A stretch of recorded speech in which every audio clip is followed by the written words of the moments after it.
Muvattupuzha merchants association നടപ്പിലാക്കി വന്ന shopping festival സമാപിച്ചു.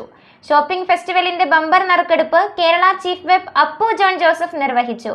ഒന്നാം സമ്മാനമായ നിസാൻ മാഗ്നൈറ്റ് കാർ ഷൈനി ബാബുവിന് ലഭിച്ചു.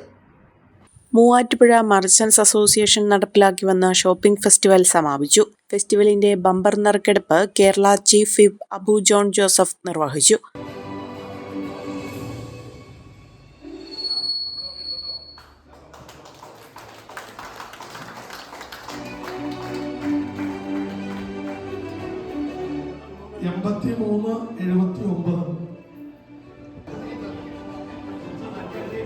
മറ്റത്തിൽ ഫുട്വെയറിൽ വിറ്റ കൂപ്പണാണ് അനുസരിക്കുന്നത്.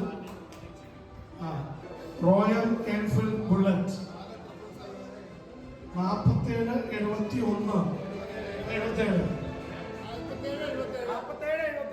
ഇവിടെ ഇരിക്കുന്ന ആരുടെയെങ്കിലും കാര്യം 47 ഉണ്ടോ?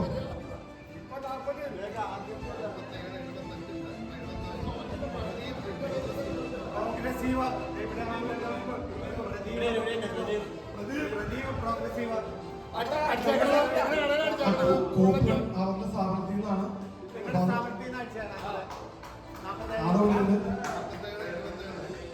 നമുക്കറിയാം, ഈ എറണാകുളത്തിൻ്റെ തൊട്ട് അടുത്ത സാറ്റലൈറ്റ് ടൗൺ എന്ന് വിശേഷിപ്പിക്കാവുന്നത് മൂവാറ്റുപുഴ തന്നെയാണ്. ഇപ്പോഴൊരു പുതിയ ജില്ല രൂപീകരിക്കുന്ന ചർച്ചകളൊക്കെ നടക്കുന്നുണ്ട്. ഒരു പക്ഷേ തൊടുപുഴയും മൂവാറ്റുപുഴയും പെരുമ്പാവൂരും നമ്മുടെ പിറവും ഒക്കെ സംയോജിപ്പിച്ച ഒരു പുതിയൊരു ജില്ലയ്ക്ക് പോലും സാധ്യത നമുക്ക് തള്ളിക്കളയാൻ പറ്റുന്നില്ല. പുതിയ 2 ജില്ലകൾ ഇങ്ങനെ ആലോചിക്കുന്നുണ്ട്. അപ്പോൾ ആ ജില്ലയ്ക്ക് പേര് മൂവാറ്റുപുഴ എന്ന് വേണോ തൊടുപുഴ എന്ന് വേണമെന്ന് ഇപ്പോൾ തർക്കം നടന്നുകൊണ്ടിരിക്കുക. അപ്പോൾ തീർച്ചയായിട്ടും ഈ ഒരു നിങ്ങളുടെ ഈ മർച്ചൻ്റ് അസോസിയേഷൻ്റെ 70 വർഷം പാരമ്പര്യമുള്ള 1956 രൂപീകൃതമായ, അത് കേരളപ്പിറവിയോടൊപ്പം തന്നെ രൂപീകൃതമായ ഈ മൂവാറ്റുപുഴ മർച്ചൻ്റ് അസോസിയേഷൻ തീർച്ചയായിട്ടും വളരെയേറെ പാരമ്പര്യം ഉള്ളതും ആ പാരമ്പര്യങ്ങൾ കാത്തു സൂക്ഷിക്കുന്നതും, ഞാനിവിടെ അറിയാൻ സാധിച്ചത്, തിരഞ്ഞെടുപ്പില്ലാതെ സമവായത്തിലൂടെ ഭാരവാഹികളെ തിരഞ്ഞെടുക്കുന്ന എല്ലാവരും ഐക്യത്തോടു കൂടിയും ഒരു ബന്ധത്തിലൂടെയും സാഹോദര്യത്തോടു കൂടിയും സൗഹൃദത്തിലൂടെയും പോകുന്ന ഒരു അസോസിയേഷനാണെന്ന് കേട്ടതിൽ എനിക്ക് സന്തോഷമുണ്ട്. അസോസിയേഷൻ പ്രസിഡന്റ് അജ്മൽ യോഗത്തിൽ അധ്യക്ഷത വഹിച്ചു. നറുക്കെടുപ്പിൽ 1-ാം സമ്മാനമായി മുജീബ് MKയുടെ മറ്റത്തിൽ ഫുട്വെയറിൽ നിന്നും വാങ്ങിയ കസ്റ്റമർ ഷൈനി ബാബുവിന് അസോസിയേഷൻ കൊടുക്കുന്ന നിസാൻ മാഗ്നൈറ്റ് കാർ ലഭിച്ചു.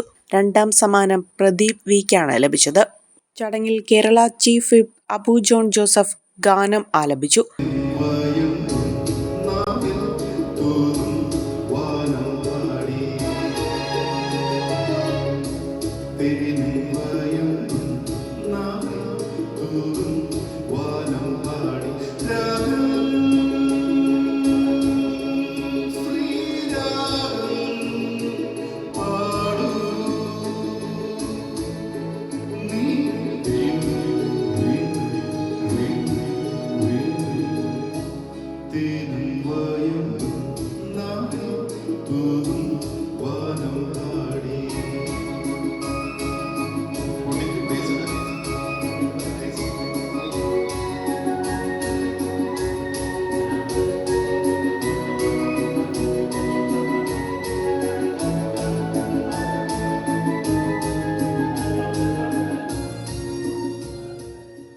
മൂവാറ്റുപുഴയിലെ വ്യാപാരികളുടെ മനസ്സ് കീഴടക്കിയാണ് അദ്ദേഹം മടങ്ങിയത്.